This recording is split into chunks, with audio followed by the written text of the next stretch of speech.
Good morning all. In last lecture, we did discuss on introduction of business environment. We have discussed one of the definition that was business environment means a collection of all individuals, entities and other factors which may or may not be under the control of the organization but can affect its performance, profitability, growth and even survival. We did discuss that business cannot run in isolation. It must need something and someone, and that something and someone becomes its environment. That something can be its product, and that someone can be its customer, supplier, competitors, and the like. So, all this something and someone becomes its environment. All the factors cannot be controlled. Some factors can be controllable, and some factors are uncontrollable. But whatever the factors were there, all contributes towards the profitability of the organization. Some factor contributes towards the positively towards increasing the profit of the organization, and some contribute towards the reducing the profit of the organization. Then we have discussed on the case study on transformation of two Indian two-wheeler market. We did discuss that how Hero Honda unseated Bajaj from number one position. Earlier, it was the golden period of Bajaj, and now Bajaj is not working that much well in the Indian two-wheeler market. The conditions and the reasons we have shown, and we came to a conclusion that all was because of business environment. Now we are moving towards the second definition of business environment. Business environment consists of all those elements that business has to face and those that affect business directly or indirectly. In this definition, two criteria is highlighted. One is face and second is affect. What business has to face? Business has to face risk. Let us see in detail. Elements that business has to face is a risk. Risk is what? Risk is something, that uncertain event that may happen in a future which may result into loss of the business. Or all the time we can say that whenever the risk is there, the financial position may not be working well in the market. Risk can be divided into two categories, that is internal risk and external risk. Internal risk is the risk that is within the premises of organization, whereas external risk is a risk which is outside the premises of the organization. There are few examples of internal risk and external risk. First, internal risk. First example can be taken as employee conflict. If employees are not satisfied with the management, they can go for the strike, and definitely then during that period your factory cannot work and it will result into loss. Second is a breakdown of machinery. Nowadays, you know that almost all the companies uses capital intensive technology. It means they are dependent on tech machinery. And suppose you got a big order and all of a sudden your machinery breaks down, then definitely you cannot complete your order and it will result into loss. Third is irregularity of business. If our suppliers are not sending us raw material regularly or due to some other reasons, our business is not working regularly, then definitely we cannot have a continuous flow of profit, and due to that reason we cannot say that our business financial position is strong. Now second category is external risk. The first example given here is governmental policy. You know that in India, except Gujarat, almost in all states, liquor is not banned. Now, suppose you want to start a liquor's factory, and all of a sudden, if government bans liquor, then whatever the investment you have made behind establishing the factory will go in vain. That is such an uncertain event that you cannot predict in advance.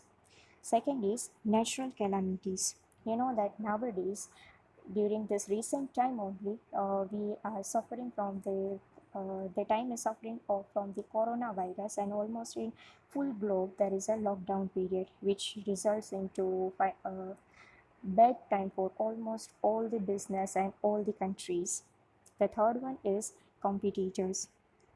Competitors naturally has a negative effect on our business. uh, Still, we can take one example that if we want to launch a product, and before launching our product, if our competitor copies our product and launch before us, before our launching, then definitely it will deteriorate our image in a market. And the last one is change in technology. Earlier, we also discussed that nowadays we are totally dependent on technology and we are producing from machinery only.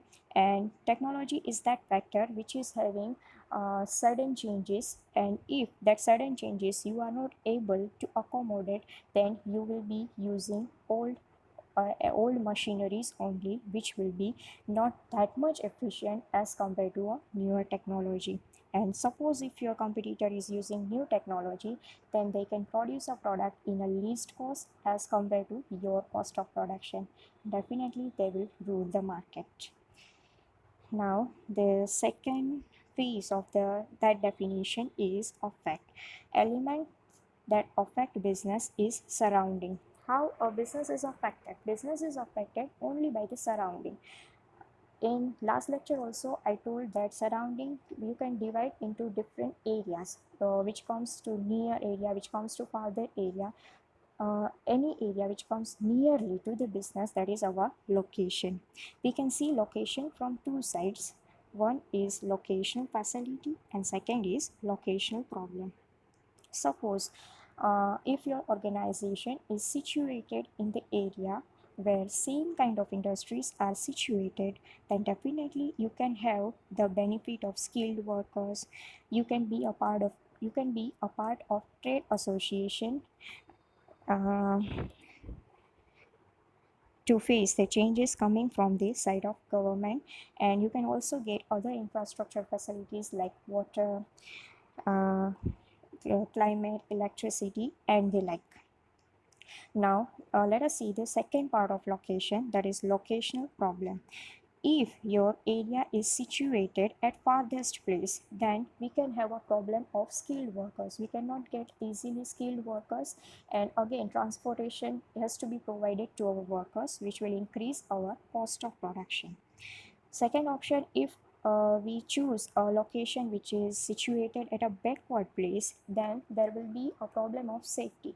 You know that we are having some states which are not industrially advanced, but their land is cheaply available.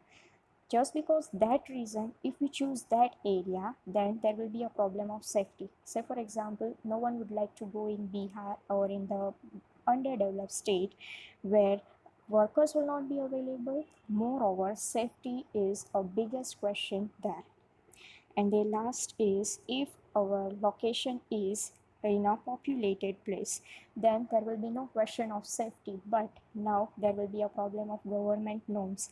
If our factory is situated in a quite populated area, then we have to consider the pollution norms and we have to take care of society as well, which may increase our cost of production.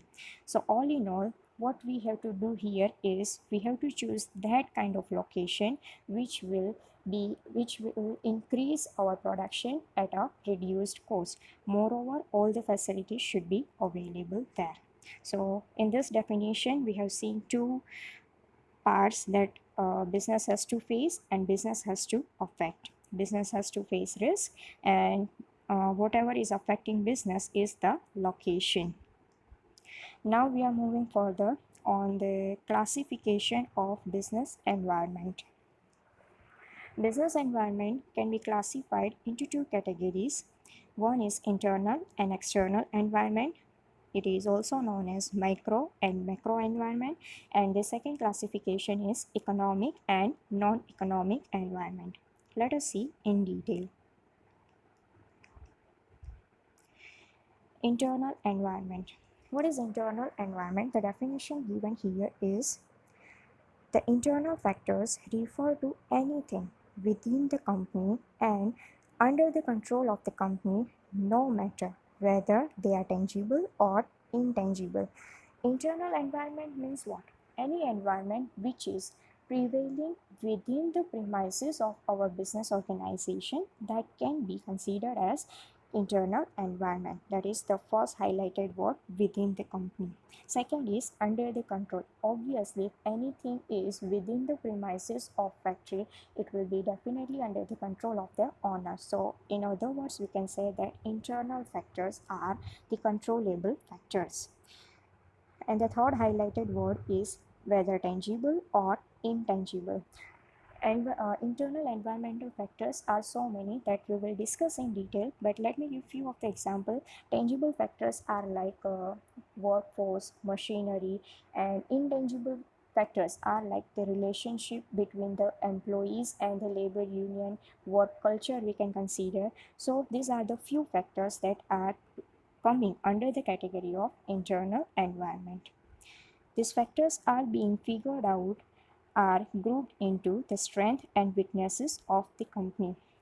We will see few factors that, but whatever the factors are there, either the factor will result positively towards the profitability of the organization, or it will contribute as negatively towards the profitability of the organization. If it affects positively, it means if our profit is increasing, it will be considered as a strength of business, and if it reduces our profit, it will be considered as weakness of the business. Let me give one example here.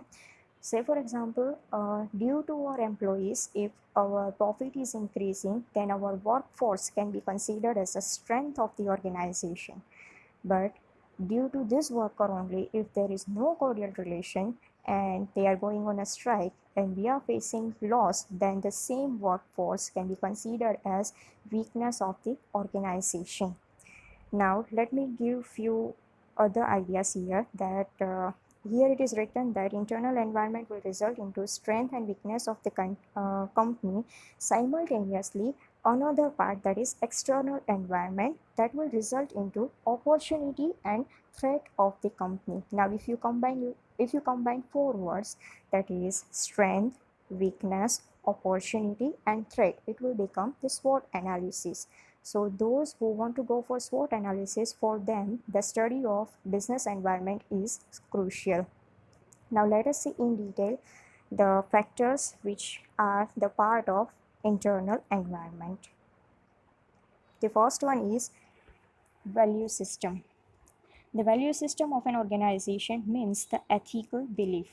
What is ethics? Ethics simply means any rule, or we can say it is a guide on the basis of which we decide what is right and what is wrong.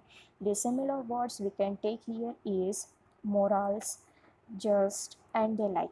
If our organization is ethical one, they are believing in the good morals, then they will have a good image in a society. And if they are thinking only about themselves, only about earning profit, then they may have a bad image in a society. Now let us see how a value system affects the profit of the business. Here it is written that value system determines its behavior towards its employees, customers, and society at large. Let us think that if our organization is quite ethical one, then they will treat the employee with dignity. They will treat the employee as human, not as slaves. In India, the name of Tata Son is very famous for ethics, or we can say morals. And you just think how much facilities they are giving to their employees. They are having a very good credit worthiness in a market because of their ethics. They are treating their employees in a very good way. Secondly, it determines its behavior towards its customers. If organization is quite ethical one, they will provide the superior quality product at a reasonable price. They will not only think about customers benefit, but they will also think that how our product should not be hazardous to our customers. So they are also thinking about customer safety as well. Thirdly, it is written that it determines its behavior towards society at large. Society is something which is not directly connected to your business. It is not your customer and it is not your supplier. It can be your prospective customer, but at present they are not your customer. So they are not having an interest in your organization up to an extent, we can say like this. But then also organization should think about society, because organization is surviving in society, so it must give something back to the society. Organization is taking resources from the society, like raw material is there, they are getting customers from society only, so it is the moral duty of organization to give something back to the society. If any organization is behaving very well towards its employees, customer and society, then definitely it is having a very good image, and society will also not disturb them to do a business. Value system is having important bearing on a choice of a business. For example, an entrepreneur is having two options, whether to start a liquor shop or to go for a production of milk. If entrepreneur is quite ethical one, then definitely he will choose a production of milk, which will definitely not be that much profitable as compared to a liquor business. Value system contribution to its success and prestige in the world of business. Definitely, if you are behaving in a very well manner, you are treating everyone with a good behavior, then it will increase your prestige in a market, not only in a nation's market but also in a world market. So any organization having a very good value system, they are having a good image in the society, and if not in a present time but in a future time, you can have more chances of earning profit.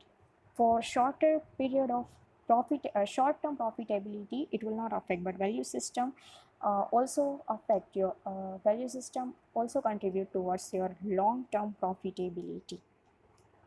Now let us see the second factor, that is mission and objective. Let me clear the two words first of all. Mission is something which decides why organization is existing in a market, what business they want to start, which kind of customer they want to serve, what product they want to sell in a market. This is the mission. Mission is always a long-term objective. Mission is always a long-term goal, whereas objective is a short-term goal. After completing few objectives, you will go ahead towards your mission. Say for example, if your mission is to be a world-class company, then your first objective will be to cover your district market, second objective will be to cover a state market, third objective will be to cover a nation's market, and fourth will be to cover your global market. So objectives are the steps towards your mission. Here it is written that mission is defined as the overall purpose or reason for existence. See, it is written that it is a reason for existence, why an organization is existing in a market, which guides and influences business decision and economic activity. On the basis of mission only, an organization decides which project to accept, which not to accept. Here, two examples are given. One is of Reliance Industry and second is of Ranbaxy Laboratory.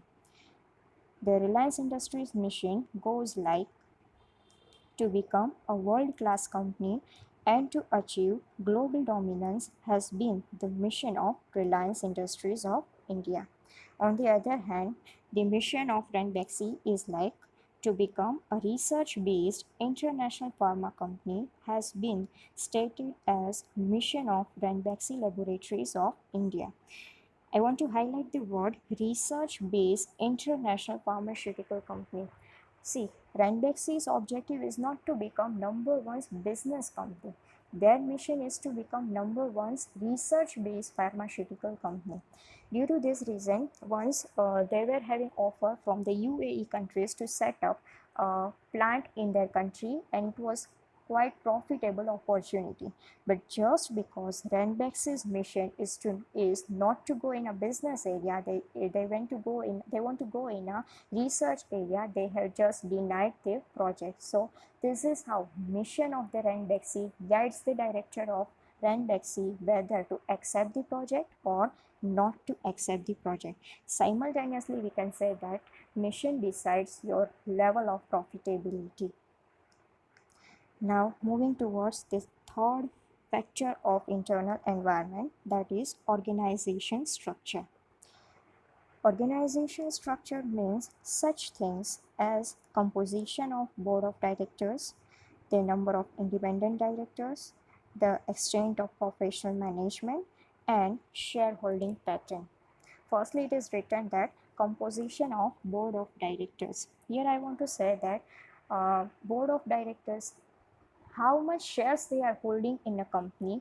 On that basis, the strength of the board of directors will be decided. Say for example, if any of the directors is holding 50% of the share, then definitely he will be considered as the strongest person of the company, will be the most stronger person in the company. Whereas some directors are there who are not holding in a good number, and due to that reason they are not having a good control over a company, they will be considered as marginalized or weak directors. Now secondly, it is written that number of independent directors. Who are independent directors? Independent directors are those directors who are not having any relationship or having no transaction with the company. They are just there to ensure the good governance of the company. The role of independent director is like watchdog. Why independent directors are appointed in a company? Just to safeguard the interest of the all equity shareholders. Sometimes what happens that board of directors are not holding a very good proportion of the shares of the company, and in that case, if they are getting a bigger gain from the third party, they will take wrong decision which will adversely affect the equity shareholders of the company. In that case, it will be the independent directors who will play a vital role, and they will stop the directors for not taking that bad decision. Now, next one is extent of professional management. We know that in India we are having basically two categories of company, that is a public company and a private company. Talking about private companies, we are having so many private companies which is run by families. Now, if these private companies want to hire any employee, and they are having two options in front of them, one is their own son and second is the degree holder who is efficient in doing a business, whom they will recruit. Definitely their own son, who is not experienced, who may not be having degree, and due to this decision, the profitability of the organization hampers. And the last one is shareholding pattern. Some of the organizations are there, talking about public companies, where the shareholders are scattered in a manner that they are purchasing small numbers, so the number of shareholders are more. Shareholders are purchasing few shares like 100 shares or 1000 shares. Due to these reasons, the number of shareholders will be big.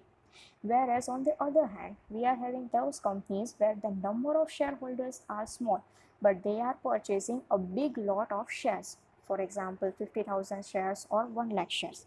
If this kind of shareholders are there where they are small in number but holding a bigger crunch of the shares, then they will definitely attend the meeting. They will control the transaction of the business, and they will see how whether the company is running efficiently or not. But if the shareholders are scattered, they will never attend a meeting. They will take a least interest in the working of the company.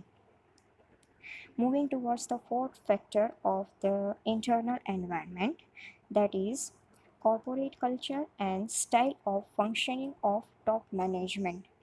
Corporate culture, I want to say that there are two types of corporate culture. One is closed and threatening culture, and second is open and participatory culture. What is closed and threatening culture? Closed and threatening means middle level and work level managers have no say in business decision making. There is a lack of trust and confidence in subordinate. Secrecy pervades, and the lower level managers and workers, there is no sense of belongingness to the company. See, what is close and threatening corporate culture? What happened that only top level manager will work like a boss. they will take decision on their own. They will not ask the middle level and the bottom level managers that whether this decision is preferable to you, whether it is whether it can be implemented easily or not, because it is only middle level and the bottom level managers who are going to implement. But without asking them, if they just give orders, it will be considered as close. Close means what? No opinions are taken by top level management. And second word written here is threatening.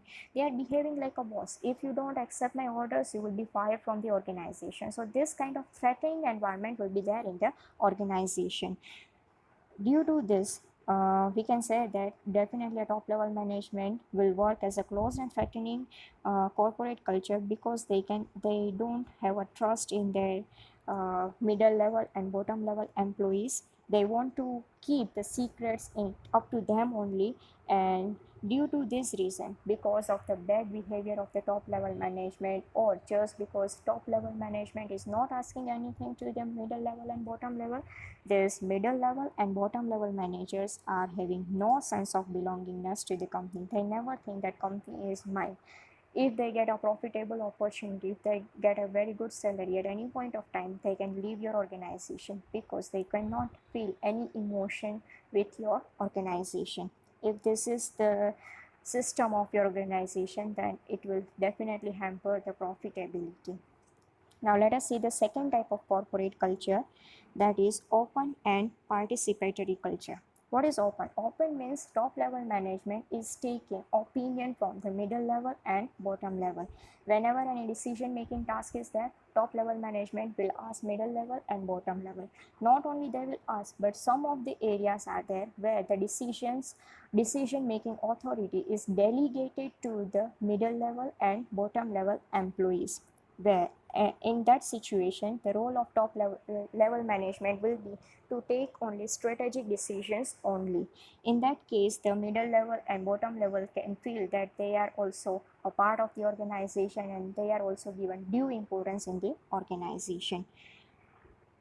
What written here is open and participatory culture.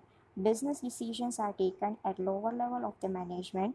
Top management has high degree of trust and confidence in the subordinates. In this open and participatory management, even the communication system will be also good.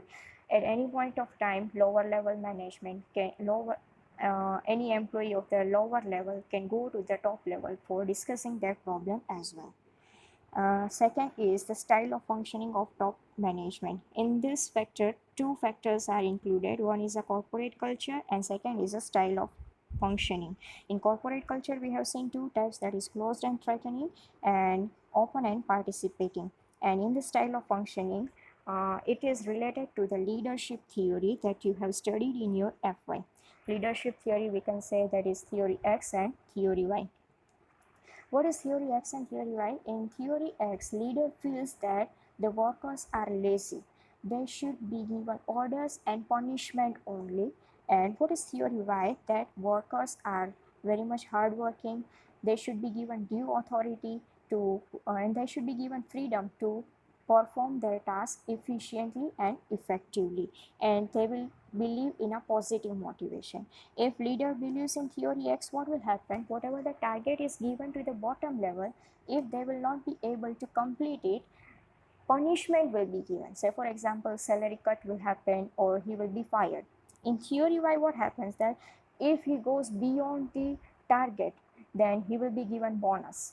And if he could not complete his targets, then warning will be given, or he will be given second chance to perform accomplish their targets.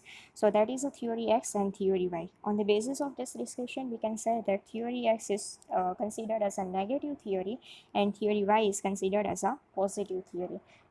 In today's environment, theory X is not applicable. We cannot say applicable, but it is not profitable. If this kind of behavior is there, workers will not feel belongingness to the organization, and they will leave the organization if they feel insulted. Now, moving towards the fifth factor of internal environment, that is quality of human resource. The success of business organization depends to a great extent on the skills, capabilities, attitudes, and commitment of its employees. We know that in today's environment, no doubt that companies are quite dependent on the capital intensive technology, but it is not like that, that only machines are working in the organization. Human resources are also required. If you have a skilled, or if you have a skilled employees which who are quite capable, whose attitude toward work is very good, and they are quite committed toward their works, then definitely your profit will increases. We are having in today's era, we are having so many companies, say for example IT sectors are there, whose profitability depends only on the human resource. If you are having the skillful employees, then your profitability will be quite higher, and if you are having not that much skillful employees, your profitability will be lower. Let me give here one example of TCS and the Infosys. TCS stood at the first position and Infosys stood at the second position. Why this? There is a difference of number one and number two, but if you see the market share, there is a huge difference in the market share. The gap between Infosys and Tata is quite wide.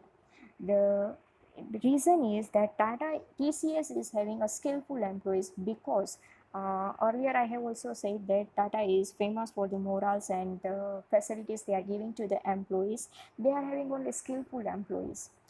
If you treat your employees on a very good way, if you provide any facilities, they will be contented with your organization, they will be satisfied with your organization. So for example, before few days, the photos of the Google offices were there, where Google is giving so many facilities to the employees. Now, say for example, in that situation, if any of the employee of Google is getting higher salary package from the other organization, he will think twice to leave the Google, because he is getting a very good facilities, not only salary, but he is getting very good facilities from the Google. In that case, he will not leave the organization. If this is the situation that your employees are not leaving the organization, you will be having only skillful employees. And if you don't treat your employees well, once they will join your organization, they will get experience, and if they get any opportunity, without thinking, they will leave your organization. Again, you have to hire a fresher employee who will be unskilled. In that situation, your task will be of only giving training. All the time you are having unskilled employees, and you are working with the unskilled employees, and the definitely output of the unskilled employees is not that much as compared to skilled employees. So what here needed is that how to treat the human resource in the organization, how to make them satisfied to be with the organization for a longer period of time. Due to this importance, due to this requirement, nowadays the companies are having a separate department called human resource department. That is what written here. Secondly, due to importance of human resource for the success of the company these days, there is a special course for managers how to select and manage efficiently human resources of a company. Not only they are having the separate department, but separate courses for human resources are also there, and for handling human resource department, only those degree holders are appointed. Now, next factor is labor union. What are labor unions? Labor union simply means the employees, when come collectively, when they create a group, it will be considered as labor union. What is the need of labor union? We can take the example of big companies where the number of employees are running into thousands. We can say 50,000, 60,000. Then definitely a bottom level worker will never meet a top level management for their issues and for their any of the company. In that case, what happens is these employees are frames a group, and that framed group will be considered as labor union. Now this labor union can have a direct contact with a top level management. What is the task of labor union? The union collectively bargain with the top managers regarding wages, working conditions of different categories of employees. Whenever there will be issue of the wage or the salary, single employee cannot go directly to the top level management, and even if he go, he cannot have any raise in the top level, say in the top level management. He will not be considered. In that case, if the union goes there, the complaint will be considered, and union will always work for the betterment of the employees only. There should be a cordial relationship between management and union. Definitely, if you don't have any cordial relationship, then union has a power to go for a strike. And once they go for a strike, it will be very much difficult situation for top level management to make them come on a work again. So there must be a cordial relationship, and whatever the agreement you do with the union, you should implement with spirit and with letter as well. It should not be like that you say good in front of unions and actually you are not implementing that much in a reality. So if you are having a very good relation with the labor union, you will be quite assured from the employees part for having efficiency and for having efficiency. Now, moving towards the last factor of internal environment, that is physical resources and technological capabilities. Physical resources means what? Uh, in this Before this factor, we did discuss on the human resource, and the second is a physical resource. Physical resource means plants and equipments, the tangible resources within the organization. And second is a technological capabilities, means how much advanced you are in using technology in upgradation of your machinery. Firstly, it is written that physical resources such as plant and equipment and technological capability of firm determine its competitive strength. If you are having a plant and equipment which is very good, which are very much upgraded as compared to your competitor, then it will increase your competitive strength. And second, it is written that R&D capabilities of company determine its ability to introduce innovations. You know that in today's environment, using old products, no one would like to use old product because they will be considered as old age employees. This is the era of innovations. Customers every day want newer and newer things, and for introduction of the newer and newer things, you must have R&D department within your premises. If your R&D department is working quite well, you will be having different types of products, you will be having different types of innovations to introduce in a market. One of the example given here is the growth of Bill Gates of Microsoft company and Murthy's Infosys Technologies is mostly due to the quality of human resource and intellectual capital than to any superior physical resources. That we have also discussed in the human resource, that success of any organization not only depends on the how much finance you are having or how much upgraded machinery you are using, but how much skillful employees you are having within the organization. At that time also I have given the example on the Infosys and TCS. Here the example is given of Microsoft and Infosys, that if the human resource is quite well, then your organization will be superior as compared to your competitors. So these are the few internal factors which can be uh, react on a positive way or which can be react on a negative way depending on the situation of the organization. Hope you enjoyed the lecture.